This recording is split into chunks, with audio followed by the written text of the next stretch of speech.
Hello students, तो स्वागत है आपका फिर से हमारे जी प्लस क्लासेस में। आज हम बहुत ही इम्पॉर्टेंट टॉपिक को डिस्कस करने जा रहे हैं जिसका नाम है ओम्स लॉ। यह एक ऐसा टॉपिक है जिसी के बेस पे आगे के फर्दर आप अगर साइंस को लेके परस्यू करना चाहते हैं अपने आगे 11th या 12th में, तो आप देखेंगे कि इन्हीं के बेसिस पे दिन के दिए गए स्टेटमेंट को लेके बहुत सारे साइंटिस्ट ने अपने अपने थ्योरम्स दिए, जैसे कि KVL, KCL और थेवेनिन्स थ्योरम। ये सारे के सारे कहाँ पे बेस्ड हैं? इन्हीं के दिए गए स्टेटमेंट पे। तो आप ये समझ लीजिए कि ओम्स लॉ एक बहुत ही बेसिक स्ट्रक्चर खड़ा किया इलेक्ट्रिसिटी के लिए। अगर इलेक्ट्रिसिटी चैप्टर आपको समझना है तो आप इनके दिए गए लॉ को आप बहुत अच्छे तरह से समझेंगे और आज हम आपको समझाएंगे भी। अगर आप स्टूडेंट हैं और अगर आप स्टूडेंट नहीं भी हैं तो भी आपको समझ में आ जाएगा। इतने अच्छे तरह से मैं आपको आज समझाने वाला हूं। तो चलिए शुरू करते हैं। तो शुरू करते हैं एक छोटी सी कहानी से। तो ओम्स लॉ ने क्या किया, उन्होंने एक्चुअली में करंट को अच्छी तरह से समझा, फिर वोल्टेज को अच्छी तरह समझा और रेजिस्टेंस को भी अच्छी तरह से समझा, जो कि हम अपने पिछले लेक्चर में समझ चुके हैं। तो उसके बाद इन्होंने क्या किया कि करंट, वोल्टेज और रेजिस्टेंस के बीच में एक अनोखा रिलेशनशिप दिया, जिससे आज सारे के सारे थ्योरम्स हम अप्लाई कर पाते हैं। अगर यही तीनों रिलेशन हमको पता चला तभी हम कर पाएंगे। तो करंट क्या है? फ्लो ऑफ चार्ज है, ठीक है। तो फ्लो ऑफ चार्ज को रिप्रेजेंट करने के लिए मैं कुछ स्टील बॉल्स का यूज करने वाला हूं। तो आप इसको चार्ज समझिए या इलेक्ट्रॉन समझिए, ये भी डिपेंड करता है। और कंडक्टर के लिए हम एक हॉलो सिलेंडर ले रहे हैं, ठीक है। तो अगर एक चार्ज यहां से हमने छोड़ा और वो मूव करके इधर आ गया तो इसका मतलब फ्लो ऑफ चार्ज हुआ। फ्लो ऑफ चार्ज हुआ कितनी देर में हुआ? तो यहाँ पे अगर हमने दो चार्जेस लिए और दोनों ही अगर 1 सेकेंड में यहाँ से फ्लो होकर यहाँ आ जाते हैं तो इसका मतलब 2 एम्पियर ऑफ करंट फ्लो हो रहा है, ठीक है। पर इसको फ्लो कराने के लिए एक ताकत तो लग रही है ना, वही ताकत जो अभी तो ग्रेविटी दे रही है, ठीक है। पर यह ताकत कौन देता है? इलेक्ट्रिकल सर्किट में वोल्टेज देता है। तो वोल्टेज क्या है कि एक चार्ज को यहां से यहां तक ले जाने में जो ताकत लगी, एक चार्ज के लिए जो वर्क डन हुआ, जो काम किया, वो वोल्टेज करता है, ठीक है। तो उसी को वोल्टेज कहते हैं। और रेजिस्टेंस क्या है? इस पाथ में आ रहे रुकावट, अगर इसमें मैं कुछ और ऑब्स्टेकल्स डाल देता, उसके बाद इसको फ्लो कराने की कोशिश करता तो क्या होता है? इसको दिक्कत होती है यहाँ से वहाँ जाने में, तो वो क्या है? रेजिस्टेंस है। तो इसी तीनों को बहुत अच्छी तरह से हमारे साइंटिस्ट ने समझा और हमें समझाया और रिलेशन दिया। तो अभी मैं ये करंट, वोल्टेज, रेजिस्टेंस, क्योंकि मैंने बोला है जैसा कि आपको कि अगर आप इलेक्ट्रिकल के स्टूडेंट नहीं भी हैं तो भी आपको अच्छी तरह से समझ में आएगा। आप एकदम आराम से बस सुनते जाइए मेरी कही हुई बातों को। तो करंट को हम कुछ जो आपको अच्छा लगता है वो मान लीजिए, जैसे कि अगर आपको टॉफ़ी अच्छा लगता है तो टॉफ़ी मान लीजिए, अगर आपको कुछ और भी अच्छा लगता है तो और कुछ भी मान लीजिए, कोई दिक्कत नहीं है। टॉफ़ी आपने करंट को मान लिया, ठीक है। और वोल्टेज को मान लिया रुपया, रुपीज़, ठीक है। रुपीज़ मान लिया आपने इसको, ठीक है। आपको क्या लेने जाना है? आपको टॉफ़ी लेने जाना है। क्या लेके जाइएगा? पैसा लेके जाइएगा, ठीक है। आप रुपया लेके गए, आपको दिए गए 100 रुपये, ठीक है। आपको 100 रुपये दिए गए और 10 रुपये का एक टॉफ़ी था, तो आप कितने खरीद के ले आइएगा? 10 खरीद के ले आइएगा, ठीक है। तो यानी आपके 100 रुपये ख़त्म। तो आपने 100 रुपये में 10 टॉफ़ी, 10 रुपये का 10 टॉफ़ी खरीदा, ठीक है। ये चीज़ आपको समझ में आ रहा होगा। छोटी सी बात है, आराम से आप समझ सकते हैं इस बात को, ठीक है। तो हमने जब 10 × 10 किया तो हमारा 100 हो गया, ठीक है। तो टॉफ़ी का दाम अगर आपको नहीं पता होता, ठीक है, टॉफ़ी का दाम मैं यहाँ पे क्या ले रहा हूँ? X, ठीक है। अब हमको टॉफ़ी का दाम नहीं पता है, लेकिन जैसे ही दुकानदार को हमने 100 रुपये दिए और बोला कि हमें सारी की सारी टॉफ़ियाँ दे दो, तो उसने जितने भी इस रुपए में आते हैं तो उसने बोला लो 10 टॉफ़ी रखो, इतने में इतना ही मिलेगा, ठीक है। उन्होंने 10 टॉफ़ी आपको पकड़ा दी, ठीक है। तो आप फिर बोले कि अगली बार कुछ और दोस्त आए आपके, उन्होंने भी डिमांड किया कि भाई टॉफ़ी ले आना मेरे लिए, तो आपने क्या किया, 200 रुपये लेके गए, ठीक है। अब दुकानदार के बाद फिर से बोला आपने यही लाइन कि जितनी भी टॉफ़ी 200 रुपये में आती है दे दो। और ये बात आप कंसीडर कर लीजिएगा कि दुकान वाले के पास सिर्फ 10 रुपये की टॉफ़ी है, ये मत सोचिएगा कि उसके पास 50 पैसे वाले भी होगा तो वो ज़्यादा मिलेगा। आप बस ये कंसीडर कर लिए कि उसके पास 10 रुपये वाली टॉफ़ी है और अभी हमने उसको एक्स माना, हमको पता ही नहीं है वो कितने रुपए का टॉफ़ी है, ठीक है। तो अब कितने दे देगा वो 20 दे देगा, 20 टॉफ़ी दे देगा कि नहीं।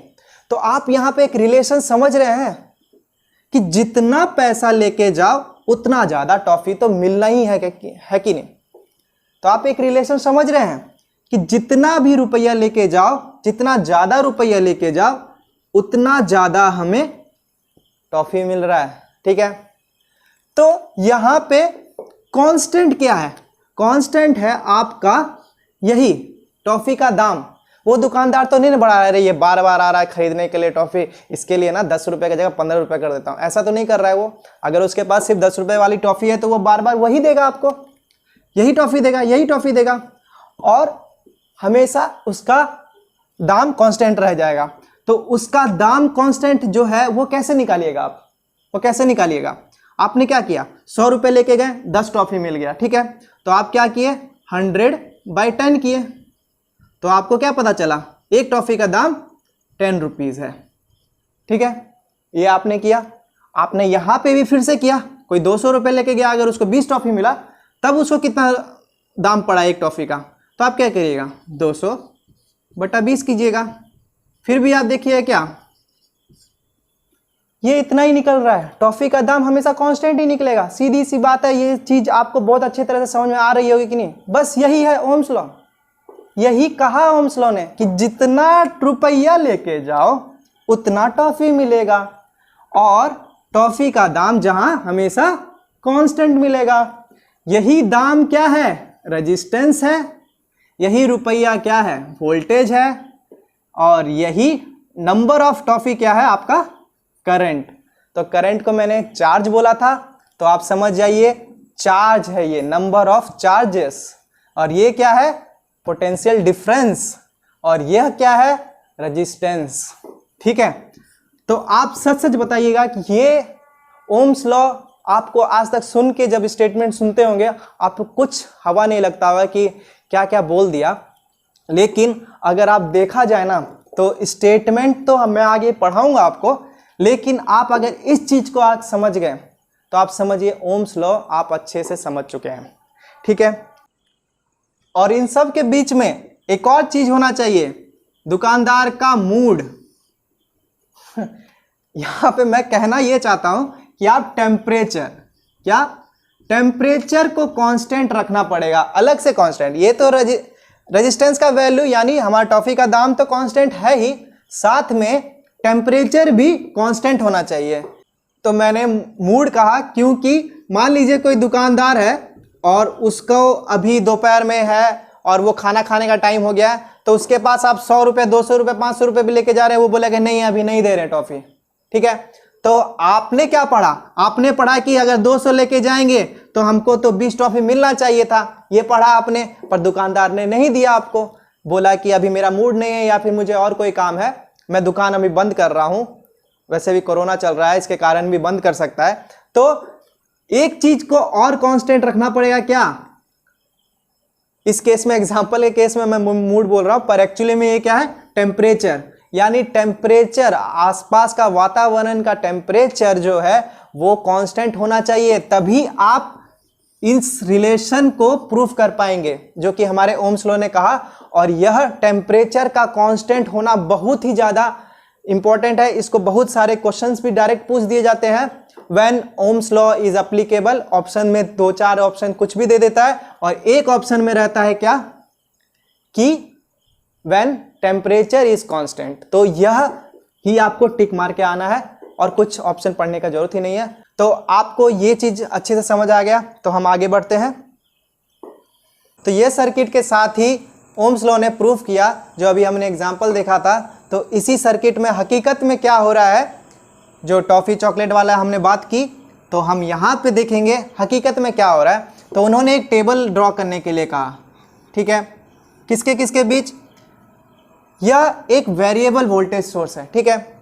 यह सिंबल किसका होता है? वेरिएबल वोल्टेज सोर्स का। यानी आप जो बैटरी है उसको कभी यहाँ कनेक्ट कर रहे हैं, कभी यहाँ कनेक्ट कर रहे हैं, कभी यहाँ कनेक्ट कर रहे हैं। ये जो तार है कभी यहाँ कनेक्ट कर रहे हैं, कभी यहाँ, कभी यहाँ, कभी यहाँ, ठीक है। तो आप डिफरेंट वोल्टेजेस अप्लाई कर सकते हैं। जैसे सिंगल बैटरी अगर किसी ने कनेक्ट किया और वो 1 वोल्ट का था तो 1 वोल्ट अप्लाई होगा। फिर दूसरा बैटरी कनेक्ट कर दिया तो ये भी अगर 1 वोल्ट का है तो टोटल वोल्टेज सीरीज में ऐड हो जाता है। ये हम आगे भी बहुत अच्छी तरह से पढ़ेंगे, ठीक है। तो सीरीज में ऐड हो जाता है। और ये तीसरा बैटरी किसी ने लगाया, ये भी अगर 1 वोल्ट का है तो 3 वोल्ट हो जाएगा टोटल। और ये भी अगर 1 वोल्ट का है, यहाँ पे वायर लगा दिए तो टोटल हमको 4 वोल्ट्स मिलेंगे, ठीक है। तो आप समझ लीजिए कि यह वेरिएबल वोल्टेज सोर्स है, ठीक है। और इसी से होता हुआ, प्लस से होता हुआ करंट आ रहा है। और करंट कितना आ रहा है उसको नापने के लिए हम एक डिवाइस लगाए जिसका नाम एमीटर है, ठीक है। ये भी हम अच्छे से पढ़ेंगे। अभी आप समझ लीजिए एमीटर क्या नापता है? करंट नापता है और उसको हमेशा सीरीज में कनेक्ट किया जाता है, ठीक है। और यही है हमारा रेजिस्टेंस, ठीक है। अब ये कितना है हमको कोई आइडिया नहीं है। जैसे हमने लिया था, हम ये वैल्यू है इसी को डिटरमाइन करना है हमें, तो हमको इसका अभी कोई आइडिया नहीं है। पर इसके अक्रॉस हम वोल्ट मीटर लगाए हैं। किसके अक्रॉस लगाए? इस रेजिस्टेंस के अक्रॉस, यानी पैरेलल में लगाए हैं वोल्ट मीटर को। वोल्ट मीटर हमेशा पैरेलल में लगाया जाता है और क्या नापेगा? वोल्टेज नापेगा। और ये स्विच है, की बोलिए, स्विच बोलिए, ये अभी जब ऑन है। तो अगर हम टेबल ड्रॉ करें वोल्टेज के बीच में और करंट के बीच में, ठीक है, और जितना सप्लाई वोल्टेज हमको मिल रहा है, आप सोचिए जितना सप्लाई वोल्टेज मिलेगा वही तो ये इसके भी पैरेलल में है। पैरेलल में वोल्टेज सेम रहता है, ये भी हम जानेंगे, ठीक है। तो जितना वोल्टेज आप यहाँ से अप्लाई करिएगा वही वोल्टेज यहाँ पे भी अपीयर होगा, ठीक है। तो इसका मतलब जितना भी वोल्टेज हमको मिल रहा है सप्लाई का, मैं यहाँ पे VS लिखता हूँ यानी सप्लाई का, और ये VR लिखता हूँ, ठीक है, जो हमारा रेजिस्टेंस वोल्टेज अक्रॉस लेगा। दोनों इस मामले में सेम ही होंगे, तो आपको इसका चिंता नहीं करना है। और यह क्या है? एमीटर है। जितना हमारा करंट ये रेजिस्टेंस ले रहा होगा वो, ठीक है, या फिर सप्लाई जितना करंट दे रहा होगा वो भी। तो ये चीज़ आप समझ गए।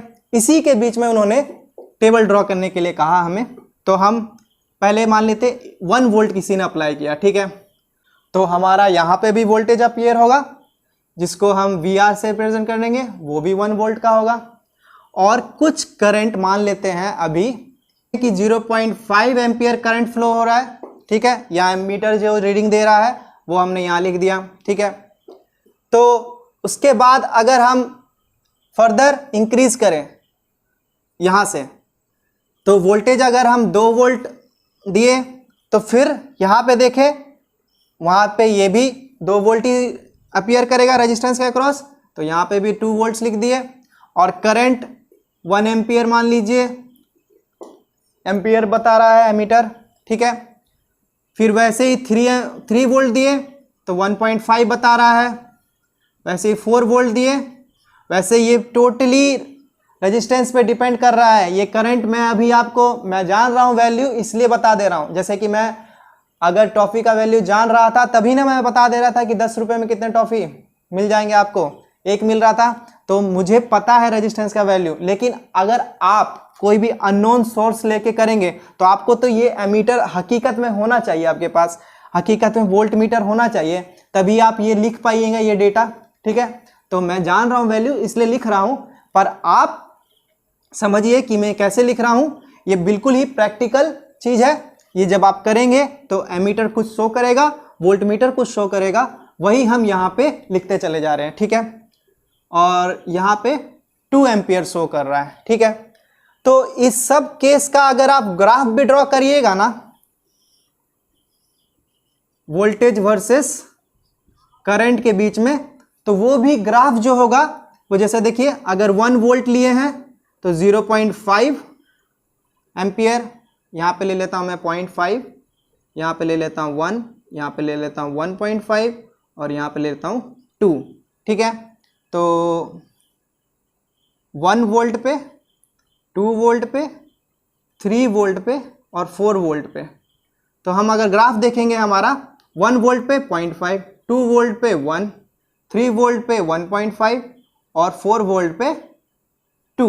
ठीक है, तो ये ग्राफ हमारा कुछ ऐसा बनेगा जो कि एक लीनियर ग्राफ है। स्ट्रेट लाइन ग्राफ क्या होता है? लीनियर ग्राफ होता है। ठीक है, ये चीज।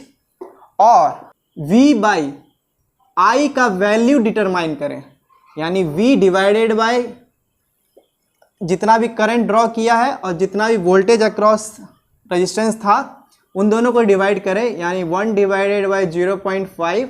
तो हमारा क्या निकलेगा? तो यहाँ आएगा हमारा वैल्यू 2। और ऐसे ही फिर 2 डिवाइडेड बाय 1 2, 3 डिवाइडेड बाय 1.5 भी 2, 4 डिवाइडेड बाय 2 2, अगेन 2। यानी V बाई आई का जो रेशियो आ रहा है वो कांस्टेंट है कि नहीं? ये कांस्टेंट टर्म है। जैसे कि मैंने टॉफी का वैल्यू बताया था, जितना भी पैसा लेके आओ यानी जितना भी वोल्टेज लेके आओ और कितना करंट, उतना ही करंट मिलेगा तुमको। और उस जगह पे आपका जो भी V बाई आई का रेशियो आएगा वो हमेशा कांस्टेंट होगा।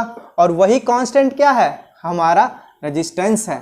ठीक है, तो इसी चीज के थ्रू उन्होंने प्रूफ किया क्या कि हमेशा V बाई आई कांस्टेंट आता है और वही एक्चुअली में रेजिस्टेंस का वैल्यू होता है।